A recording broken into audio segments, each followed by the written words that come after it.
Oh, thank God we heard the screaming. You picked a bad spot.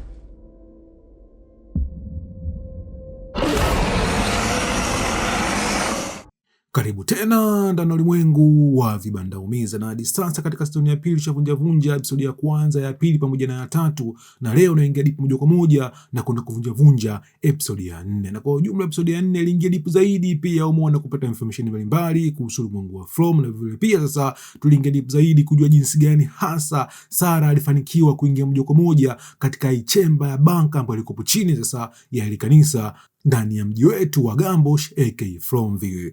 Na je, episode ya 4 ilihusu nini hasa? Na kama wewe ni mara ya kwanza ndani ya ulimwengu wa vibandaumiza, usisite kusubscribe. So tuingie moja kwa moja katika storyline ambayo inamhusu Sarah pamoja na Boyd. Na kama tuliangalia moja kwa moja katika episode ya mwisho season ya kwanza, tuliona sasa umeona Boyd alifanikiwa kuingia ndani ya mti, na kwa bahati mbaya baada ya kuingia ndani ya mti aliingia moja kwa moja katika chemba ile ambapo kwa kisi jamaa mmoja anaitwa Martin. Ila kwa bahati mbaya tulikuwa tufahamu Sarah aliingia wapi sasa, umeona mpaka hapo. Na katika episode ya 4 tutambua kitu kimoja, kumbe naye pia Sarah alifanikiwa kuingia katika ule mti, umeona mpaka hapo. Ila kwa bahati nzuri sasa Sarah badala ya kuingia katika ile chemba ya Martin aliingia moja kwa moja katika chemba ya banka ambayo ilikuwepo ndani ya Gambosh chini kabisa ya ile kanisa letu hili. Na pia tulifahamu kitu kimoja kwamba Sarah alifahamu kwamba huyu mtu alikuwa ni poto kwa sababu ya msaada wa udogo huyu ambaye anavaa nguo nyeupe, na ni kitu fulani ambacho Boyd alikuwa afahamu kama huyu mtu alikuwa ni poto yani. Umeona mpaka hapo. Na kama tulivyoona katika episode ya 3, mtu ambaye alifanikiwa kutambua kwamba Sarah alikuwa kisha katika banka kwa mwingine alikuwa ni Kenny, na baada ya Kenny kujua kabisa Sarah alikuwa chini ya banka kabla aende kumcheki moja kwa moja Boyd. Umeona mpaka hapo. Ila alikuwa afahamu kwamba Boyd pamoja na Sarah walikuwa pamoja ni umeona pande za msitu, ni kitu ambacho Kenny yani kilimshangaza fulani, yani kwamba Boyd muda wote alikuwa kimficha kuhusu taarifa za udogo huyu anaitwa Sarah.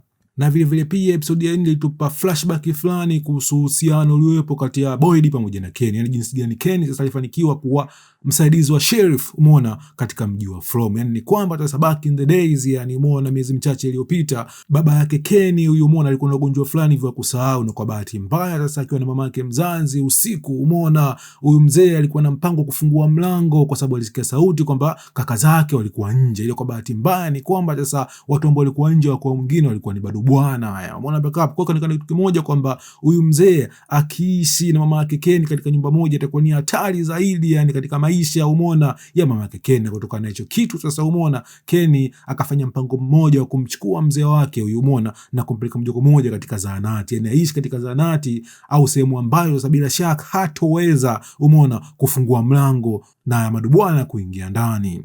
Na kiuhalisia saa maamuzi aliyofanya Kenny ya kumchukua mzee wake na kumwingiza moja kwa moja katika zahanati alikuwa ni maamuzi fulani ambayo alikuwa ni magumu kinoma yani. Umeona mpaka hapo. Na kutokana na hicho kitu sasa tunamuona Boyd hapo anaamua sasa kumchukua Kenny huyu na kumfanyia msaidizi wake, akazi kitu kimoja kwamba Kenny ana uwezo wa kufanya maamuzi magumu. Kwa hiyo ndio alikuwa mwanzo kabisa mkubwa yani ya uhusiano kati ya Kenny umeona pamoja na Boyd. Ila kwa bahati mbaya katika episode ya 4 tutambua kitu kimoja kwamba umeona Boyd alifahamika kwamba mtu ambaye sababisha kifo cha baba yake mzazi Kenny umeona ndani ya zahanati kwa mwingine alikuwa ni Sarah, na ni siri fulani ambayo Boyd aliiweka moyoni na kumwambia mtu yoyote yule. Umeona mpaka hapo. Na sababu kabisa la kitu kimoja kwamba Sarah alikuwa ni mtu muhimu sana umeona ndani ya Gambosh, kwa sababu Sarah alikuwa na uwezo wa kufanya mawasiliano umeona na nguvu za giza au nguvu fulani ambazo zinatawala ndani ya Gambosh. Umeona mpaka hapo. Na vile pia yani Boyd alikuwa akipata maono fulani kutoka kwa Father Katri yani kuhusu Sarah, kuhusu kila kitu, kwa sababu mtu wa kwanza kabisa umeona ambaye alikuwa anatambua kwamba Sarah alikuwa na uwezo wa kufanya mawasiliano na nguvu za giza umeona ndani ya Gambosh, kwa mwingine alikuwa ni Father Katri. Kwa akaisi kitu kimoja kwamba Boyd ni majukumu yake yeye sasa kuchukua mzigo wa Father Katri baada ya Father Katri kufariki umeona na kumtumia Sarah kusolve matatizo mbalimbali ndani ya Gambosh. Ila kwa bahati mbaya sasa tunamuona Sarah alifanikiwa kumpa ukweli Kenny kuwa jinsi gani sasa baba yake mzazi alifariki dunia kama tulivyoona sasa katika season ya kwanza. Na hichi kitu kilisababisha mtafaruku mkubwa sana umeona kati ya Boyd pamoja na Kenny, na kiuhalisia sasa uaminifu ule umeona ambao Kenny alikuwa nao juu ya Boyd taratibu ukaanza kuingia chini, na Kenny akamind kinoma akasema Sarah lazima aingie ndani ya boksi. Na kwa washikaji ambao walifanikiwa kuangalia episodi ya kwanza kabisa na ya pili ya sezoni ya kwanza ya TV show ya From, tunamkumbuka mchizi mmoja hivi alikuwa akiitwa Frank, ambaye kwa bahati mbaya naye pia aliingizwa ndani ya boksi, na usiku wake sasa muona ndani ya boksi aliuawa na Madubwana, na kosa lake kubwa kabisa ilikuwa ni kuruhusu sasa au kutoa linda au muona mke wake pamoja na mtoto wake wa kike huyu. Na je, sasa katika episodi ya 5 Ken atafanikiwa kumuingiza Sarah ndani ya boksi?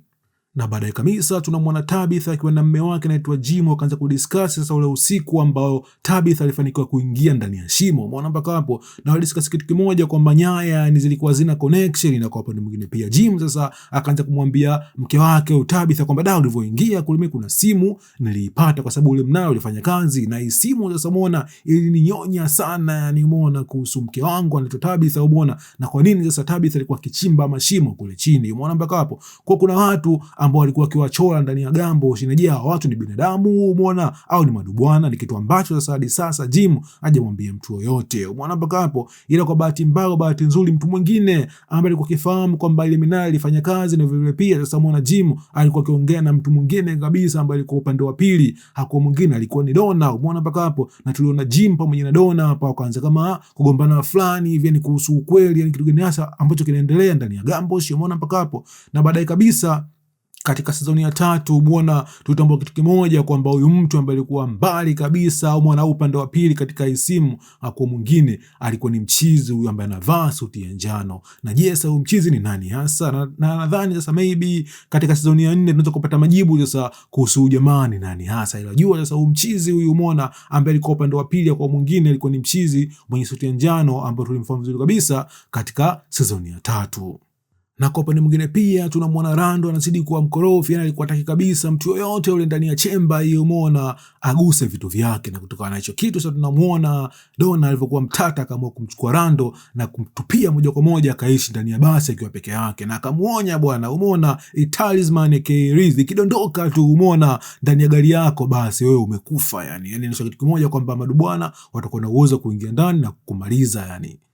Na kwa upande mwingine pia tunaona maongezi kati ya Bacta umeona pamoja na Jade, na Bacta alikuwa kama kitu kimoja kwamba maybe kama angesikiliza yale maono au ndoto za Elgin, basi bila shaka sasa asingeweza kuwachukua washikaji na kuingiza moja kwa moja ndani ya gambo. Umeona mpaka hapo, ila kwa bahati mbaya ni kwamba sasa hizo ndoto za Elgin umeona zilikuja baada umeona ya Bacta kuona ule mti, na Jade kwamba kitu kimoja kwamba da, yani kama ukiona ule mti basi it's too late, yani ushaingia ndani ya gambo yani.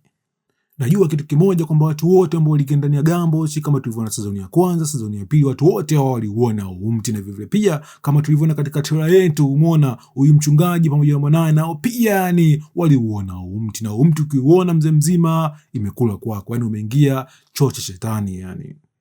Na kwa upande mwingine pia tulimuona Jim akiongea na Tabitha na akasema kitu kimoja kwamba maybe umeona watu wote ambao wanaishi ndani ya gambo wapo katika experiment fulani hivi, na je sasa Jim yuko sahihi au hayupo sahihi? Umeona mpaka hapo. Na kwa upande mwingine pia tuliona hapa Victor akigombana na rafiki yake anaitwa Ethan, umeona kwa sababu Ethan sasa pamoja na Jade waliingia moja kwa moja katika chemba ya Victor na kuharibu vitu vyake. Na kwa upande mwingine pia tuliona pamoja na Elgin akifanya connection na udogo anaitwa Sarah. Ila tunavyoona ni Elgin mawazo yake alikuwa mbali sana, yani shoti alikuwa hana mawazo yote yani kuhusu Sarah.